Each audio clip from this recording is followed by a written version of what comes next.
Hello नमस्कार साथियों, सभी का बीएसआर स्टडी पॉइंट के यूट्यूब चैनल पर सभी साथियों का हार्दिक स्वागत और अभिनंदन है। साथियों, पीटीटी 2025 2 ईयर और 4 ईयर का आपका एग्जाम 15 जून को हो चुका है और एग्जाम का जो लेवल है कहीं ना कहीं एक प्रकार से हार्ड देखने को मिला है। अभी तक जितने पीटीटी के एग्जाम हुए हैं उनकी मुकाबले में बात कर रहा हूँ।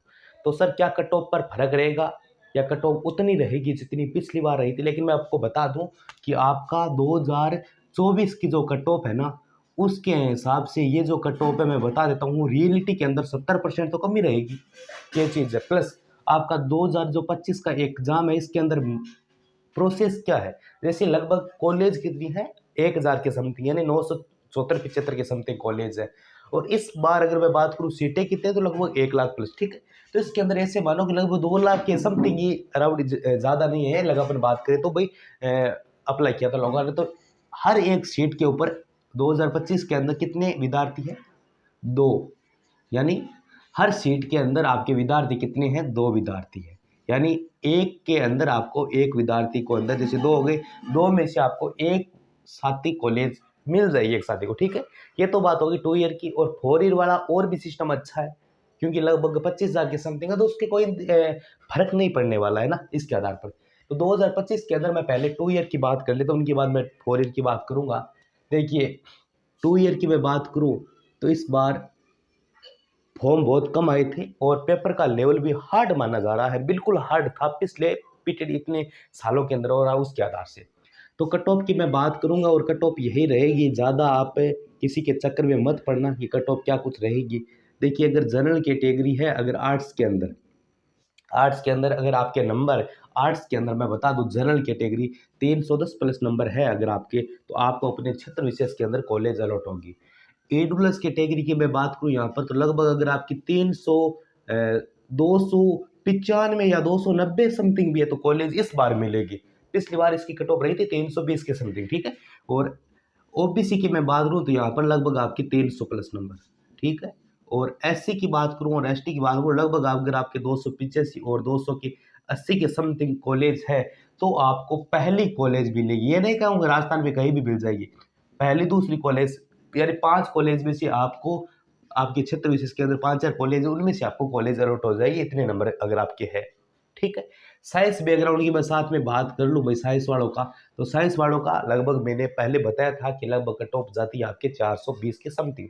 लेकिन साइंस कैटेगरी के अंदर इनमें से आप कम कर लो, क्योंकि इनमें अगर आप 20 या 30 नंबर कम कर रहे हैं तो उनके अंदर आपको करना ही अति आवश्यक हो जाता है, क्योंकि साइंस का सीटेज वगैरह कब होती है। तो साइंस की अपन बात करें तो यहाँ पर लगभग अगर आपकी 390 प्लस में नंबर है तो साइंस से मिल जाएगा। एडुलस की बात करूँ लगभग 380 के समथिंग, ओबीसी की बात करूँ तो यहीं पर लगभग 380 या 385 समथिंग, एससी की मैं बात करूँ तो यहाँ पर लगभग 370 और एसटी की बात करूँ लगभग 365 के समथिंग मिल जाएगी। यानी लगभग ये जो आंकड़ा है कन्फर्म है कि आपको पहली कॉलेज मिलेगी, क्योंकि इतनी कट ऑफ नहीं जाएगी मेरे हिसाब से। और अगर आपको क्षेत्र विशेष के अंदर कॉलेज चाहिए तो अगर जनरल कैटेगरी के अंदर लगभग 350 नंबर से ऊपर है आपके, तो आपको अपने क्षेत्र, अपनी तहसील स्तर पर कॉलेज मिल जाएगी। वैसे एडुलस में कर लो 5-10 नंबर कम, इसमें 5-10 नंबर कम, यानी अपने क्षेत्र विशेष की बात कर रहा हूँ। ये जो मैंने कट ऑफ बताई है ना, वो पहली कॉलेज की है। ये तो हो गया आपका 2 ईयर वाला। 4 ईयर वाला कुछ भी साथी करे हमारा भी बता दो तो मैं सभी का बता देता हूँ। जनरल कैटेगरी अगर आपके 290 प्लस भी नंबर है ना तो कॉलेज अलॉट हो जाएगी, कोई दिक्कत नहीं है। ओबीसी 285 280 के समथिंग, और आपका एडुलस की बताऊं तो लगभग ओबीसी के बराबर ही रहता है, आपका कोई दिक्कत नहीं इसके अंदर। एससी और एसटी के बताऊं लगभग आपके 2 ईयर के अंदर 270 और 200 आपकी बात करूँ 65 के समथिंग जाएगी। देखिए, कुछ साथी कह रहे हैं कि सर आप इतनी कम कट ऑफ बता रहे हो। देखिए साथियों, मैं कट ऑफ मैं कौन सी बता रहा हूँ? मैं कट ऑफ वो बता रहा हूँ जो आपको कॉलेज दिलाएगी आपके क्षेत्र विशेष के अंदर। अब ऐसे नहीं जैसे मैंने अभी ये बताई, तो ये जो कट ऑफ है ना वो है पहली से लेकर 5वीं कॉलेज। यानी आप 1 से लेकर 5 कॉलेज तो भरोगे अपने क्षेत्र विशेष, अपनी तहसील में, अपने जिले में, इतनी तो कॉलेज है ही। तहसील की बात कर रहा हूँ, ठीक है, तो इतनी कॉलेज तो है आपके पास, यानी लगभग आपके 10 से लेकर 20 किलोमीटर के एरिया में। तो ये 1 से लेकर 5 कॉलेज की जो कट ऑफ है वो बता रहा हूँ। अब कुछ कहेंगे सर पहली कॉलेज चाहिए, तो देखो 5-4 नंबर आप ऊपर नीचे कर सकते हो, लेकिन मैं कॉलेज की कट ऑफ बता रहा हूँ। अब ऐसा तो है नहीं कि आपको 1 नंबर कॉलेज चाहिए, 2 नहीं चाहिए। भाई क्या है, सिस्टम सब कुछ एक सा है, हर कॉलेजों का अंदर वही डोनेशन, वही लफड़ाबाजी, तो यही कोई दिक्कत नहीं है। अच्छी कॉलेज मैं तो कह रहा हूँ 1 नंबर वाली वो भरो, पांच पांच कॉलेज तो वो भरो जो जाने के लायक ही नहीं, ठीक है, यानी जाना ही नहीं पेपर पेपर देना वो। और इनका भी अगर अपन बात करें साइंस बैकग्राउंड की 4 ईयर के अंदर, तो लगभग 380 आपके 290, तो 380, 370 ओबीसी की, लगभग 360 एससी की आपकी लगभग 350, और लगभग आपकी 340 तक कॉलेज मिलती है। पिछली बार भी मिली है, क्योंकि पिछली बार तो देखो क्या है कि भाई इतना कुछ घटिया सिस्टम कर दिया था पीटीटी वालों ने कि भाई किसी के नंबर तो 20 बढ़े हैं, किसी के 5 घट गए, तो वो कुछ बकवास एरिया है। ये आपका प्रोसेस रहेगा। इसके अलावा आगे क्या कुछ करना है वो बता देता हूँ आपको, ठीक है। रिजल्ट की बात कर लेता हूँ भाई, रिजल्ट कब तक आपका आएगा। रिजल्ट देखो, रिजल्ट आपका हर वर्ष लगभग 1 मंथ लिया जाता है, लेकिन जैसे बीएसटीसी का भी एग्जाम हुआ, ठीक है, 1 तारीख को, और 14 तारीख को आपका पीटीटी एग्जाम से 1 दिन पूर्व आपका रिजल्ट आ गया, तो आप क्या समझोगे कि भाई 14 दिनों 15 दिनों के अंदर आ जाएगा? नहीं। देखिए साथियों, रिजल्ट के अंदर पीटीटी के अंदर आज इतने साल हो गए बीएड चलती है, 5-7 सालों की मैं बात एक्सपीरियंस बात तो कर रहा हूँ, 20 या 30 दिनों के अंदर, यानी बात करें तो 1 मंथ के अंदर, तो आपका जो रिजल्ट, जैसे कल एग्जाम हुआ 15 तारीख को, 15 जून को, तो 15 मई यानी 10 मई के समथिंग, 10 मई से लेकर 15 मई के आसपास आपका रिजल्ट देखने को मिल जाएगा। वैसे देखो वीडियोज वगैरह में, सोशल मीडिया पर आपको बताया जा रहा है कि 10-15 दिनों के अंदर आ जाएगा, बिल्कुल आ सकता है, लेकिन हालांकि इतने दिन लगते हैं, इनसे पहले भी आपका रिजल्ट जारी हो सकता है, ज़्यादा ये। और वरना इस बार जो बीएसटीसी का हमने प्रोसेस देखा है कि भाई 15 दिनों के अंदर रिजल्ट, तो यहाँ पर लगभग आपके 15 तो नहीं, लगभग 20-25-30 दिन लग सकते हैं। बीएसटीसी एग्जाम थोड़ा छोटा लेवल का है, ठीक है, इसके अंदर आप 20 या 25 दिनों के रिजल्ट आपका आ जाएगा। रिजल्ट आने के बाद में आपको करना क्या है वो मैं बता देता हूँ कि आपको रिजल्ट आ गया, रिजल्ट आने के बाद काउंसलिंग करवानी है। काउंसलिंग के अंदर जो मेन मुख्य बातें हैं जो उस समय विद्यार्थियों को ध्यान में नहीं रहती है, वो बात मैं आपको बताने जा रहा हूँ। वीडियो को पूरा वॉच करें, चैनल पर नए हैं तो चैनल को सब्सक्राइब करें। मैं तो यह है कि टाइम लगता है, लेकिन जो मेरे साथी हैं, मेरे प्रिय साथी आज मेरे साथ 4 साल से पीटीटी के लिए जुड़ रहे हैं, उनको कुछ सही मायने में जानकारी देना। देखिए, सबसे पहले तो मैं ये बात कहूँगा कि आप अपनी तरफ से पूरे तैयार रहो। क्या आप अपनी तरफ से पूरे तैयार रहो? कैसे? यहाँ पर मैं बात करूँगा डॉक्यूमेंट्स की। अब डॉक्यूमेंट्स की कैसे बात करूँगा कि भाई काउंसलिंग के अंदर डॉक्यूमेंट कौन सा चाहिए, ठीक है। देखो आपका जो रिजल्ट आएगा, रिजल्ट के अंदर आपकी एक क्या होगी, काउंसलिंग आईडी। वो तो सभी के पास मिल जाए, कोई दिक्कत नहीं है। क्यों? कि भाई वो तो रिजल्ट वाले देंगे काउंसलिंग आईडी। प्लस अब आपको क्या कुछ करना है ये बता देता हूँ मैं। जिस साथी का ईडब्ल्यूएस सर्टिफिकेट के अनुसार उन्होंने पेपर दिया है, वो अपना न्यू ईडब्ल्यूएस बनवा ले। अगर आपने मार्च के महीने में बनवाया है, सुन लीजिए, अगर आपने मार्च 2025 के अंदर बनवाया है, ठीक है, तब तो कोई दिक्कत नहीं है, नहीं बनाना है, लेकिन अगर आपका ईडब्ल्यूएस मानो फरवरी के महीने में है, फरवरी में आपने बनाया है, या फिर मानो जनवरी में बनाया है, या फिर मानो दिसंबर 2024 दिसंबर के अंदर बनाया है, तो वो सभी साथी क्या करे, अगर आपका मार्च यानी 1 मार्च के बाद में 2025 के अंदर बाद में बनाया है, क्योंकि ये उनका द्वितीय वर्ष हो जाता है, यानी 1 मार्च के बाद में आपका पिछले वाला जो ईडब्ल्यूएस है वो बेकार हो जाता है। तो मैं बता देता हूँ पुनः आपको, ये आप दोबारा बनवा लो। अगर आपका मार्च के अंदर बनाया है तो कोई दिक्कत नहीं है, अगर पहले बनाया है, अप्रैल में बनाया तो कोई दिक्कत नहीं है, मई में कोई दिक्कत नहीं है, मार्च से पहले का अगर है तो आप उसको चेंज जरूर करें, ठीक है। ये ईडब्ल्यूएस की बात होगी। अब कुछ साथी कह रहे हैं कि सर एक तो जाति प्रमाण पत्र की बात करें, प्लस एक आपका मूल निवास की बात करें। तो मूल निवास आपका पुराना बना हुआ है वही चलेगा, पुराना चल जाएगा, कोई दिक्कत नहीं है। क्योंकि ये बातें मैं आज ही बता देता हूँ, ताकि क्या है कि डॉक्यूमेंट आप बना लो। पिछली बार क्या है कि भाई आज काउंसलिंग शुरू हुई है, डॉक्यूमेंट पुराने हैं तो करें क्या, ऐसी परिस्थिति आपके साथ ना आए, इस कारण मैं बता रहा हूँ, ठीक है। जाति की मैं बात करूँ, देखो इसके अंदर आपको एक तो जनरल को जाति नहीं चाहिएगा, एक प्लस आपकी ईडब्ल्यूएस को जाति नहीं चाहिएगा। क्यों नहीं चाहिएगा? वो इस कारण नहीं चाहिएगा क्योंकि इनको क्या नहीं मिलती है, इनको आपको छात्रवृत्ति नहीं मिलती है, इस कारण नहीं चाहिए। प्लस मैं बता दूं, जनरल कैटेगरी ईडब्ल्यूएस कैटेगरी के अंदर है, और मैं बता दूं ईडब्ल्यूएस के अंदर आपके जैसे मैंने कोई साथी के कोई भाई बहन के अपने पिता या माता में से एक नहीं है, पिता या माता में से अगर एक नहीं है आपकी, कोई भी हो, ठीक है, सूचना दे देना। वो अपना जो जाति प्रमाण पत्र है उनको जरूर चाहिएगा, ठीक है। प्लस मृत्यु सर्टिफिकेट हो तो अलग सी हो जाए, कोई दिक्कत नहीं है, जाति चाहिएगा क्योंकि उसी के आधार पर, ठीक है, आपको जाति भी चाहिएगा। और जाति बताया जा रहा है 6 महीने पुराना नहीं होना चाहिए। जो भी साथी मेरे ओबीसी से है, एससी से है, एसटी से है, एमबीसी से है, कोई भी कैटेगरी जिनको स्कॉलरशिप मिलती है, ठीक है, वो अपना जाति 6 महीने पुराना नहीं होना चाहिए, ये भी सूचना है। इसके अलावा बात कर देता हूँ, आपका आधार कार्ड अगर अपडेट नहीं है, आधार कार्ड अपडेट कर लो आपका, यानी फोटोज वगैरह नहीं लगा लो, कोई दिक्कत नहीं, अभी टाइम पड़ा आपके पास, मैं सब कुछ बता रहा हूँ। आधार कार्ड बना लो, प्लस यानी नया बना लो, ऐसे नहीं कि चल जाएगा। मैं तो ये देखो फॉर्मेटिव तो रूप में नहीं करता हूँ। आगे देखिए, मूल्यवास हो गया, जाति हो गया, प्लस आपके 12th की मार्कशीट है ही और 10th की मार्कशीट है। इसके अलावा आपके जो ग्रेजुएशन वाली मार्कशीट है वो भी चाहिएगा, प्लस टीसी वगैरह इसके अंदर नहीं चाहिए। टीसी वगैरह हर, वैसे देखो हर कॉलेज की अलग अलग सिचुएशन होती है, वो ले भी सकते हैं नहीं भी ले सकते, लेकिन आपको टीसी और माइग्रेशन वैसे तो नहीं चाहिएगा, लेकिन कॉलेज वाले मांग सकते हैं, ये प्रोसेस हो जाएगा। उनके बाद आपको 5,000 रुपये लगेंगे। साथ में कितने रुपये? 5,000 रुपये। वो किसके लिए? सालान के। अब फीस कितनी है? एक साल की फीस आपकी 2 ईयर वालों की 27,000। कितनी?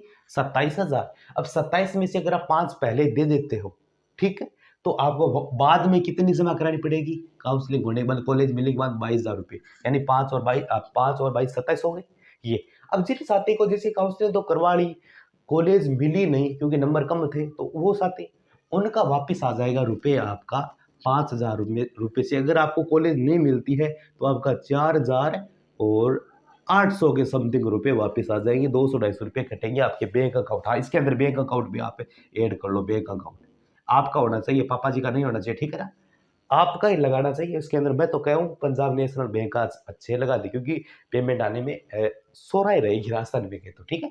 4,800 रुपये प्लस यहाँ पर अगर जिस साथी को कॉलेज मिल जाती है, वो कॉलेज नहीं करना चाहता है, काउंसलिंग में नहीं कराना चाहता है कि भाई वापस पैसे आ जाएगी क्या? बिल्कुल आ जाएगी, उनके पैसे आएंगे 4,600 रुपये वापस आ जाएगी। ये कुछ प्रोसेस रहता है। इसके अलावा इतना कुछ करने के बाद जैसे रिजल्ट आ गया, रिजल्ट के बाद ये काउंसलिंग का प्रोसेस हो गया। काउंसलिंग करवाने के बाद ये मित्र से करवाना खुद मत करें, ध्यान रखें। ये बात मैं पुनः कर देता हूँ कि आपको जो आप काउंसलिंग करवाते हो ना मेरे प्रिय साथियों, वो काउंसलिंग आप ई मित्र से करवाए, ठीक है। वो काउंसलिंग आप कहाँ से करवाए? ई मित्र से करवाए, ताकि कोई भी आपको दिक्कत ना हो, ठीक है। ये बात होगी। अब आगे का फॉर्मेट और बता देता हूँ मैं आपको। काउंसलिंग होगी, काउंसलिंग के बाद आपको कॉलेज अलॉट हो जाती है। मानो आपको कॉलेज मिली, दूसरे नंबर की कॉलेज आपको मिल गई। दूसरे नंबर की कॉलेज अगर आपको मिल गई तो दूसरे की मानो आपको चाहिए कौन सी? पहली तो यहाँ पर एक ऑप्शन आएगा आपके पास में अपवर्ड मूवमेंट का, लेकिन उनसे पहले क्या करना है, जैसे 1-2 नंबर आपको कॉलेज मिल गई, तो जितने डॉक्यूमेंट्स आपने ऑनलाइन सबमिट करवाए थे, समझ ऑनलाइन, जैसे आपने 5,000 वाला एक कर दिया, उनके बाद कॉलेज आपको अलॉट हो गई, ठीक है। जैसे कॉलेज अलॉट हुई कि भाई ये कॉलेज आपको मिल गई, रिजल्ट आया, काउंसलिंग करवाया, कॉलेज मिली, प्लस बाद में आपको क्या करना? 22,000 फीस जमा करनी है। कोई दिक्कत नहीं है, पहले ही कर देना है, चाहे आपको कॉलेज पसंद हो या ना हो, आपको 22,000 रुपये जमा कर देने। करने के बाद में आपको करना क्या है? आपको डॉक्यूमेंट्स वो दे ई मित्र वाले देंगे। वो डॉक्यूमेंट्स और आपके जितने भी डॉक्यूमेंट्स इसके अंदर फाइल के अंदर वो लिखे होंगे सब कुछ, वो डॉक्यूमेंट्स लेकर सबकी 2-2 फोटो कॉपी लेकर आपको कौन सी कॉलेज के अंदर जाना है जो अभी आपको मिली है, चाहे वो पसंद हो या नहीं हो, फीस जमा करा कर ई मित्र से होगी। ऐसा नहीं कि मुझे ये कॉलेज पसंद नहीं है, मैं यहाँ फीस नहीं जमा कराऊँ। भाई कॉलेज पसंद नहीं है, कोई दिक्कत नहीं है, आपको फीस जमा पहले करवानी पड़ेगी ई मित्र चालान के माध्यम से। फीस जमा हो गई, अब आपको करना क्या? सभी डॉक्यूमेंट्स लेकर जो कॉलेज आपको मिली है 2 नंबर की, ठीक है, उसके अंदर जाओ, डॉक्यूमेंट सबमिट करो। उसको मत बोलो मुझे कॉलेज पसंद नहीं है, कर दिया, आपका एडमिशन वहाँ हो गया। इतनी बात समझ में आएगी। अब क्या करना है? अब वापिस आपका एक ऑप्शन आएगा अपवर्ड मूवमेंट का, तो आप पीटीटी वेबसाइट पे जाइए, वहाँ अपना जो काउंसलिंग आईडी वगैरह वो डालिए, आपका खुल जाएगा वहाँ, आपका मतलब पोर्टल वगैरह। वहाँ पर आप अपवर्ड मूवमेंट का ऑप्शन आएगा, उस पर क्लिक करो और सबमिट पे क्लिक करो। इतना ही करना है, या फिर ई मित्र से करवा सकते हो, 50-40 रुपये वो लेगा। उनके बाद क्या होगा? फिर से आपकी जो लिस्ट आएगी, अगली लिस्ट आएंगी, उस लिस्ट के साथ में अगर आपकी कॉलेज 1 नंबर की मिल जाती है, जैसे अपवर्ड हो गई यानी वो चेंज हो गई कॉलेज, तो आपको उस कॉलेज तो मिली है ना, दूसरे जैसे पहले मिली हुई थी, उस कॉलेज के अंदर जाना ही नहीं है। उस कॉलेज के अंदर आपको जाना ही नहीं है। आपके डॉक्यूमेंट्स वगैरह अगर ओरिजिनल आपने दे दिए तो लाने हैं, वरना कोई दिक्कत नहीं है, वो पड़े रहेंगे तो ठीक है। उनके बाद आपने जितने डॉक्यूमेंट्स पहले मिली हुई कॉलेज के अंदर जमा करवाए हैं, वही डॉक्यूमेंट्स आपको फिर से बनाने हैं, तैयार करना है ढांचा का ढांचा पूरा, और फिर आपको जो 1 नंबर कॉलेज मिल गई है वहाँ पर जमा करवा देना है, आपका एडमिशन हो जाएगा। फीस वगैरह की कोई चिंता आप मत करें, वो फीस अपने आप जैसे वीएमओ करवा रहा है कोटा, वो अपने आप उस कॉलेज के अंदर ट्रांसफ़र कर देगा। पहले साल की ये प्रोसेस रहती है, उनके बाद आपकी क्लासें रेगुलर शुरू हो जाती है 1 नंबर में। दूसरे साल की जो फीस है वो आपको वापस कॉलेज के अंदर जमा करवानी होती है, वो बीएड एग्ज़ाम से पहले ही फीस वर्तमान में तो दे दी जाती है। ये कुछ फॉर्मेट हो जाता है, यही आपका 4 ईयर के अंदर होगा, यही प्रोसेस है। लिस्टें कितनी आती हैं? लिस्टें आएगी 2 या 3 लिस्टें भी आ सकती है, 4 भी आ सकती है, 5 भी कह नहीं सकते। क्यों नहीं कह सकते? कि जब तक आपके जितनी भी सीटें हैं, ठीक है, वो सीटें अगर पूरी फुल हो जाती है, ठीक है, जैसे 1 लाख से बाहर ही 1,24,000 25,000 की संख्या है, वो सीटें अगर फुल हो जाती है, पिछली बार 1,13 थी तो वो बढ़ाकर, दोनों की बता रहा हूँ, ठीक है, तो 1,13 थी तो दोनों की बढ़ाकर बता रहा हूँ, तो वो सीट क्या होगी? फुल होगी नहीं। जैसे मान लो कि भाई 700 सीट है, 700 में से मान लो 165 सीट होगी, ठीक है, तो लगभग 30-40 सीट और वापस रहेगी, तो उनके लिए भी अगली लिस्ट निकाली जाएगी, चाहे चौथी लिस्ट हो चाहे 5वीं, उसके अंदर भी आपको वेट करना है।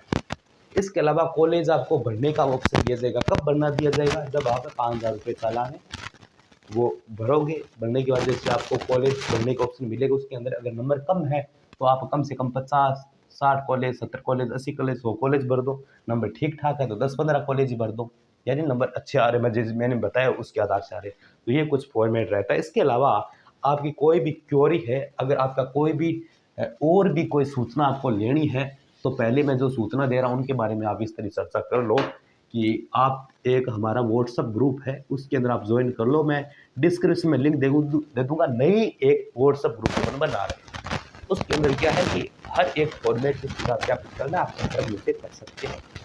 इसके अलावा मोबाइल नंबर की मैं बात करूँ, 58 52 83 45 49, आप व्हाट्सएप के माध्यम से संपर्क जरूर कर सकते हैं। और चैनल का नाम है BSR स्टडी पॉइंट, तो आप चैनल को भी सब्सक्राइब कर सकते हैं।